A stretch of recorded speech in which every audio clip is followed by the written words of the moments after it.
여중생을 성추행한 뒤 살해한 혐의로 구속 기소된 어금니 아빠 이영학의 첫 재판이 어제 열렸습니다. 이 씨는 혐의는 인정하면서도 무기가 아닌 징역형을 선고해달라고 호소했는데요. 자세한 내용 오윤성 순천향대 경찰학과 교수 또 강신업 변호사와 살펴보겠습니다. 두 분 안녕하십니까? 네, 안녕하십니까? 네, 안녕하세요. 네. 자, 먼저 이영학 씨 혐의가 무엇인지 좀 간략히 정리해 주시겠습니까? 네, 뭐 우리가 잘 아는 대로 자신의 딸인 네. 그 친구 여중생을 살해했다는 거 아니겠습니까? 그래서 아동 청소년 성보호에 관한 법률 위반, 강간 살인이라고 그럽니다. 네. 그리고 사체를 유기한 혐의를 받고 있는 것이고요. 그다음에 마약류 관리에 관한 법률 위반, 이것도 이제 또 같이 네. 혐의를 받고 있어서 지금 세 개의 혐의를 이제 받고 있는 것이 이영학 씨고요. 네. 그리고 이제 이영학 씨의 도피를 도운 그래서 이제 범인 도피죄라고 하는 네. 그 박 씨, 그 사람에 대한 이제 공판이 17일 같이 열린 겁니다. 네. 오늘 이제 첫 재판이 열렸습니다. 혐의는 인정을 했는데 앞서 얘기했듯이 무기징역만은 선고하지 말아 달라 이렇게 얘기를 하고 희망이 있는 삶을 살고 싶다 이렇게 밝혔습니다. 좀 이 말이 좀 믿어야 될까요? 어떻게 보십니까? 지금 이제 그런 행동에 의해서 지금 전 국민들이 어떻게 보면 충격을 받은 것이죠. 네. 지금까지 그 재판에 임하면서 형량을 주문한 그런 그 예는 별로 없거든요. 네. 그래서 이제 본인은 아마 사형은 안 당할 거라고 생각을 해서 네네. 무기징역을 최고로 이제 위에 얹어놓고 그 이하로 좀 해달라. 그래야 자기는 희망적인 삶을 살 수 있다. 이제 이렇게 얘기를 하고 있는데요.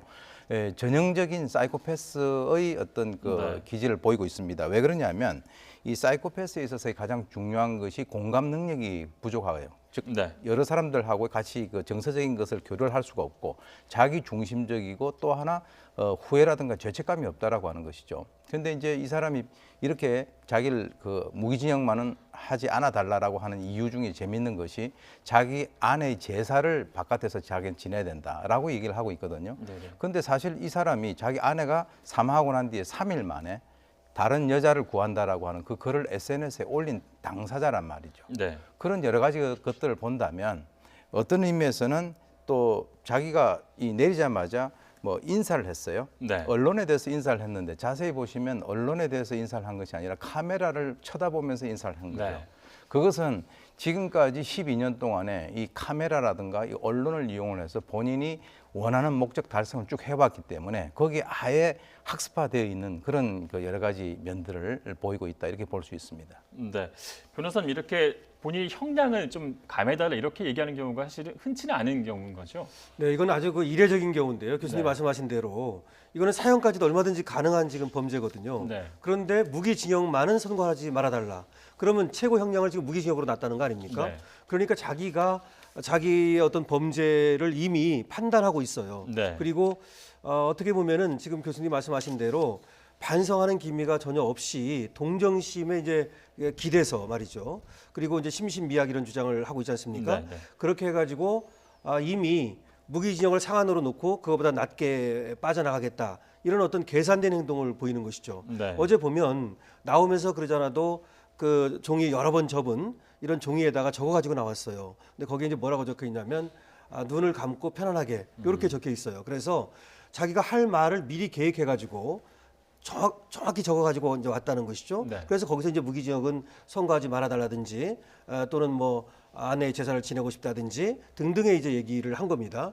그렇게 보면 상당히 연출된 그러니까 이 공판을 갖다가 30분 정도 했거든요. 네. 근데 눈을 감고 이제 계속해서 뭐 반성하는 모습도 보이겠다가 또 뭐 다른 모습도 보이고 그랬는데 연기하는 이것이 이제 분명히 드러나 있죠. 네.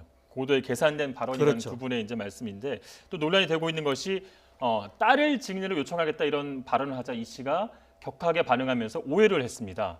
하지만 이 씨의 반응에 대해서 방청국에서는 또 연기한다 이런 얘기도 나왔거든요. 어떻게 좀 보십니까? 왜 그런 얘기가 나오냐 하면 지금까지 이 이영학이라고 하는 인물은 눈물을 많이 쏟았어요. 네. 즉 자기 그 딸을 구해달라고 호소를 하면서도 그렇게 했었고 자기 아내가 그 사망하고 난 이후에 본인이 스스로 동영상을 찍을 때도 울었고 또 경찰에서 검찰에 송치되는 그 순간에도 아내의 자살에 대한 어떤 진실을 밝혀달라라고 얘기하면서 눈물을 흘렸단 말이죠. 네. 그걸 너무 많이 사용을 한 거죠. 어떻게 보면은 이 자기 딸은 굉장히 중요하다라고 생각을 할 수가 있어요. 네. 남의 집 딸은 저지경으로 만들어 놓고 그러니까 굉장히 이기적이라고 하는 것이고요. 또 하나는 그 이제 그 사이코패스 중에서 우리나라의 유영철이라고 하는 그 범죄자가 있는데 그 사람도 혐의를 계속적으로 부인을 하다가 아들을 데리고 오겠다라고 하는 순간에 이제 불기 시작을 했단 말이죠. 그런 여러 가지 것들을 보게 된다면 지금 이제 만약에 저 눈물에 대해서 많은 분들이 별로 이렇게 진정성을 느끼지 않겠지만 예. 만약에 혹시 이 동정심을 느끼게 된다면 바로 이 이영학이라고 하는 인물은 혼자서 씩 웃을 수도 있다라고 저는 그렇게 생각을 합니다. 네. 자, 이 씨의 변호인은 이 씨가 이 환각 등의 증세로 범행 당시 이 심신미약 상태였다라고 주장을 했는데 이 심신미약이 인정될 가능성이 있다고 보십니까? 지금 여기에 굉장히 기대를 걸고 있는 것 같아요. 네. 이영학 씨 변호인이 환각만 얘기했을 뿐만 아니라 간질 증세가 있다 이런 얘기를 했습니다. 예. 근데 원래 이제 우리가 심신미약이라고 하는 것은 심신장애의 일종이거든요. 예. 그래서 심신상실이라는 게 있고요. 그거는 거의 이제 의사를 결정하거나 사물을 변별할 능력이 없는 것을 이제 심신상실이라고 예. 그것이 미약한 것을 심신미약이라고 합니다. 근데 이제 심신미약을 결정할 때는 생물학적 요소하고 심리적 요소를 같이 따지거든요. 이제 생물학적 요소라는 것이 뭐냐면 간질이라든지 예. 또는 알코올 중독이라든지 또 심한 히스테리 또 심신박약 이런 것들이 있을 때는 심신미약이 인정될 가능성이 있습니다. 네. 그래서 지금 환각을 얘기하고 있고 간질을 얘기하고 있는데 이제 그런 점에서 얘기를 하고 있는 거고요. 그다음에 이제 이 심리적 부분은 뭐냐면 그 당시에 어떤 이유로 해서 뭔가 이제 거의 정신이 없었다, 혼미했다. 네. 뭐 쉽게 말하면 의사를 결정할 능력이 없었다 이런 걸 말하는데요. 지금 이것들을 주장하지만 지금 이영학 씨는 아까도 말씀드린 대로 이 법정에 나와서도 굉장히 계산된 행동을 하고 있고요. 그리고 그날도 그 하나하나가 모두 계산된 어떤 그 행동 하에 움직였다고 보기 때문에 네.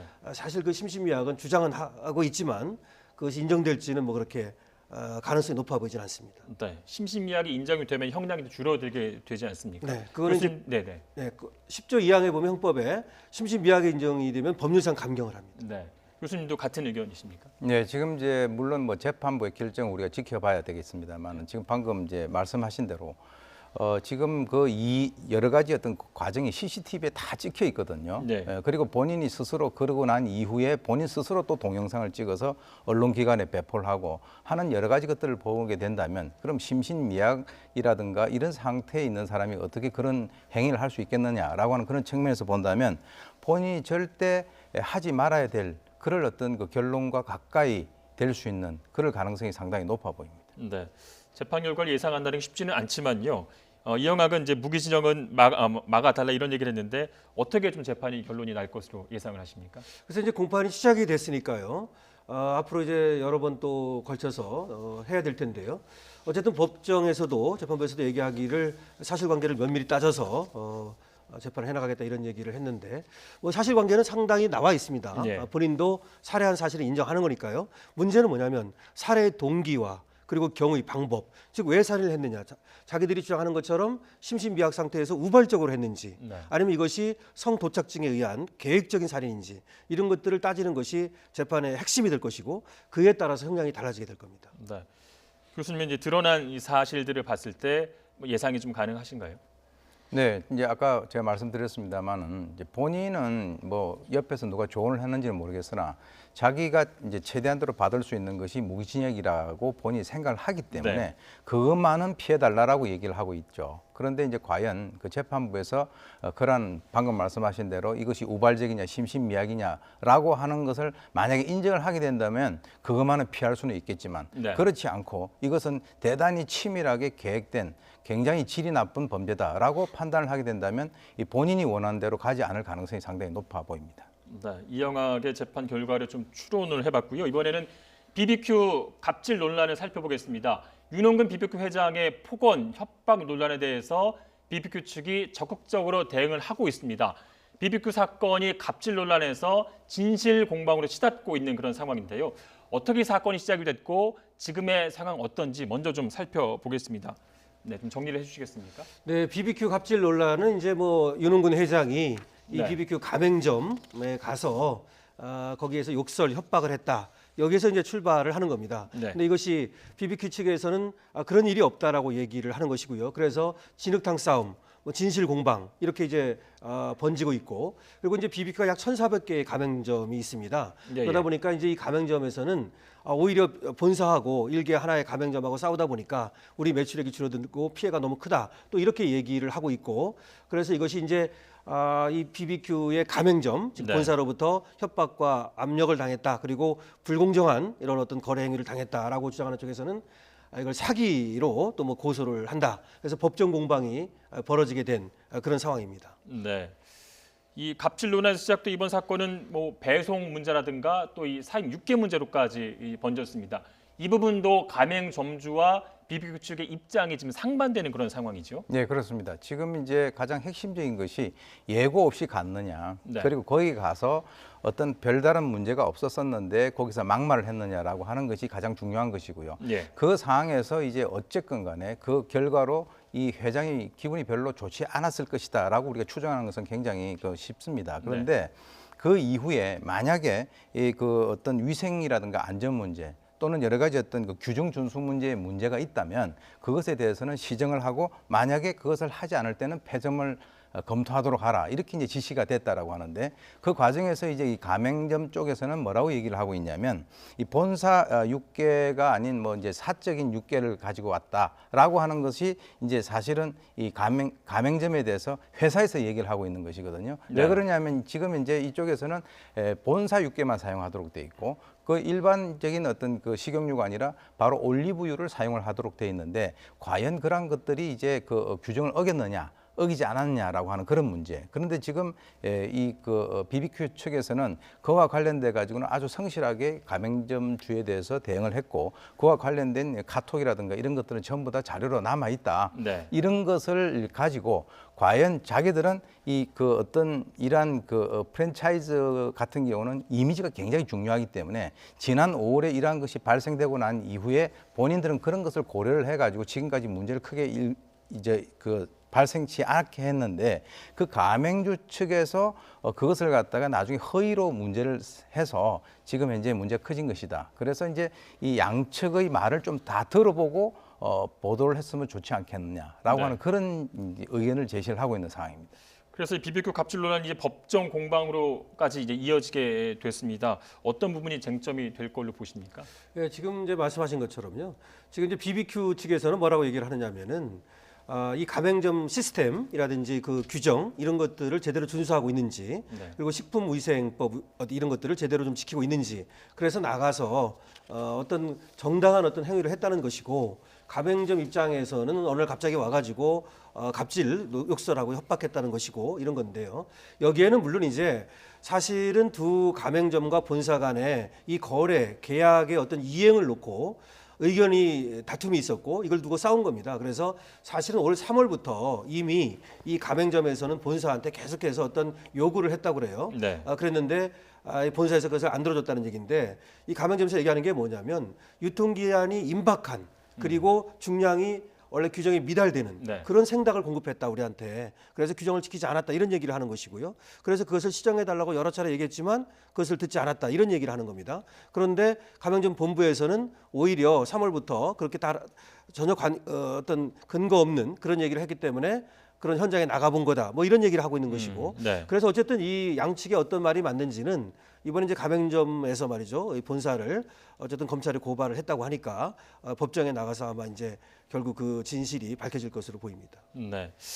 근데 이 BBQ가요. 과거에도 불미스러운 일로 여러 차례 논란에 휩싸인 적이 있지 않았습니까? 네, 그렇습니다.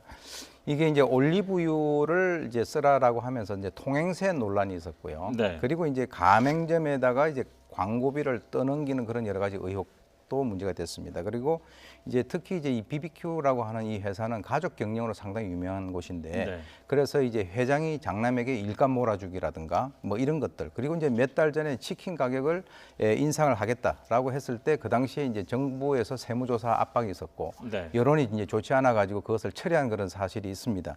그래서 지금 현재 이러한 그 BBQ의 여러 가지 어떤 이미지가 지금까지 사실 이 BBQ라고 하는 것은 국내 프랜차이즈 업계에서 1위를 차지하고 있거든요. 예. 그런데 지금까지 이제 그 불공정 행위와 관련돼 가지고 적발된 것이 2000년도, 2008년도, 2011년도 해가지고 지금까지 지속적으로 그러한 것들이 문제가 되어 왔었어요. 네. 그렇기 때문에 이번에도 이제 그러한 것과 이제 같은 선상에서 지금 이제 여론이라든가 이런 것들이 움직이고 있기 때문에 그 기추를 한번 저희가 주목을 해볼 필요가 있다 이렇게 봅니다. 네.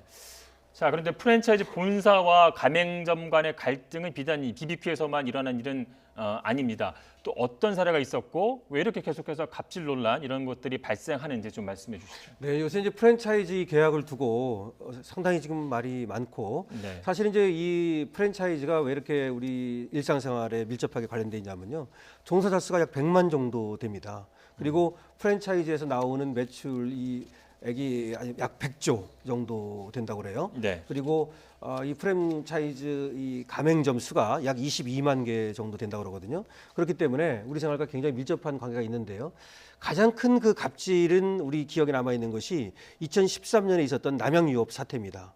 그래서 남양유업 갑질이라 가지고 이것이 굉장히 유명했거든요. 네. 그래서 결국은 그 당시에 상품을 강매했다라고 네. 하는 것인데 그 당시에 그 남양유업 본사의 영업점 사원하고 그 다음에 남양유업의 가맹점 주하고 그 대화한 게 그 유튜브에 그 폭로가 됩니다. 네네. 근데 이제 그 본사 직원은 30대고 그 다음에 그 가맹점 주인은 이제 50대였는데 네. 거기서 이제 욕설하고 이런 것들이 이제 돼가지고 결과적으로 나중에 이제 남양유업법이라고 하는 것이 심지어 만들어집니다. 그래서 대리점 거래 공정화에 관한 법률이라고 하는 것이 만들어지게 되죠. 그 다음에 얼마 전에 또 뭐 피자헛 여기도 이제 문제가 좀 있었고요. 과거에 또 뭐 CU에서도 CU의 어떤 그 가맹점 주가 자살한 사건이 있었는데 그때 이제 본사 직원하고 다투고 그랬다 뭐 이런 일도 있었고 굉장히 뭐 맞죠. 지금 이제 그 가맹점하고 본사하고의 어떤 그 거래상에서 있었던 갑질 논란은 이거 말고도 과거에도 많이 있었습니다. 네. 이 프랜차이즈 가맹점을 하시는 분들이 주변에도 이제 많이 볼 수가 있잖아요. 이런 문제를 좀 줄이기 위해서 좀 어떤 노력들이 좀 더 있어야 된다고 보십니까? 사실은 이제 그 이 가맹점과 이 프랜차이즈라고 하는 것은 따로따로의 운명이 아니라 공동 운명입니다. 이런 이미지에 타격을 입게 되면 프랜차이즈 본사뿐만 아니라 가맹점주도 마찬가지로 어떤 그 타격을 입게 되거든요. 근데 이제 특히 아까 말씀하셨습니다마는 이제 자영업자들이 상당히 그 많이 이제 증가하고 그 자영업자들이 대부분이 주로 이제 퇴직자들 중심으로 해서 이루어지는 그렇죠. 것이기 때문에 네. 지금 이제 이런 것들에 있어서의 문제가 발생된다라고 한다면 주로 이제 서민들의 어떤 그 생활에 커다란 영향을 미칠 수가 있다라고 하는 그런 측면에서는 프랜차이즈에서는 될 수 있으면은 이 그 가맹점주들에 대해서 어떤 식으로 이익을 분배할 것인가에 네. 대해서 이제 좀 고려를 해야 될 것이고요. 그리고 이제 이 가맹점주도 이제 그러한 그 차원에서 서로가 협조를 해야 되는 그런 상황인데 아무래도 약자가 가맹점주이기 때문에 프랜차이즈 쪽에서 조금 더 마음을 열고 네. 그러한 것에 대해서 뭔가를 이익을 같이 분배하는 그런 식으로 나가는 것이 바람직하지 않겠나 이렇게 생각이 됩니다. 네, 뭐 쉬운 말은 아닙니다만 이제 상생이 그렇습니다. 좀 필요할 것 네. 같습니다. 날씨가 이제 추워지고 있는데 이번에는 화재 사고 얘기를 좀 해보겠습니다. 며칠 전 분당의 한 아파트에서 발생한 화재 사고, 전기장판이 원인인 것으로 추정이 되고 있는데요. 어제도 부산의 한 아파트에서 불이 났는데 역시 전기장판에서 시작된 것으로 추정을 하고 있습니다. 어떤 사건인가요? 예, 14일이죠. 경기 네. 성남에서 아파트에서 이제 불이 나서 거기서 한 명이 숨지고 그리고 또 가족들이 많이 다쳤다고 그래요. 이런 사건이 14일 날 있었고요. 그다음에 금방 말씀하신 대로 17일 12시 20분에 부산의 중구에서 또 불이 났습니다. 그래서 여기서도 작은 방에서 이제 불이 나서 침대를 다 태우고 약 1,000만 원 정도의 피해를 봤다고 그러는데 네. 다행히 인명 피해는 없었습니다. 그 말고도 뭐 경기 군포에서도 또 있었고요. 계속해서 지금 전기장판으로 인한 이런 화재가 일어나고 있습니다. 네. 그래서 한 해에 뭐 올해만 해도 벌써 16건 정도 일어났다고 그러고요. 지난 5년 동안을 보면은 한 해 한 200건 정도가 일어난다고 합니다. 네. 그래서 이 전기장판 화재 사고 이런 것들이 지금 날씨가 추워지고 있는데 굉장히 각별히 조심해야 될 것 같습니다. 네, 전기장판에 관련한 이 사건이 통계가 좀 나와 있는지 좀 함께 네. 보면서 좀 말씀을 네. 좀 나눴으면 좋겠고요. 왜 이렇게 이런 화재가 좀 많이 발생하고 있다고 좀 보십니까? 일단은 이제 저희가 이제 보시는 바와 마찬가지로 저런 식으로 매년 한 200건 이상 지금 발생되고 있고요. 네. 지금 이제 그 국가 화재 정보센터에서 제공을 하고 있는 그러한 그 통계에 의하면 가장 중요한 것이 부주의에 의한 화재가 제일 많고요. 네. 그 다음에는 이제 정기적 요인에 의한 것이 이제 두 번째를 차지를 하고 있습니다. 그것은 당연히 지금 현재 겨울철이 되기 때문에 어떤 의미에서는 이제 기름값이라든가 이런 것을 고려를 한다면 우리나라 같은 경우는 아직까지는 전기값이 외국에 비해서는 좀 이렇게 저렴한 편이기 때문에 전기용품을 사용을 하는 그런 그 사람들이 많이 증가하고 있다라고 하는 것이 첫 번째고요. 두 번째는 이제 그러한 것과 연관이 돼 가지고 많은 그 원인으로 대두가 되는 것이 이 전기 이 용품들을 사용을 하는 그 가운데서 사용자들이 좀 이렇게 그 부주의한 거. 네.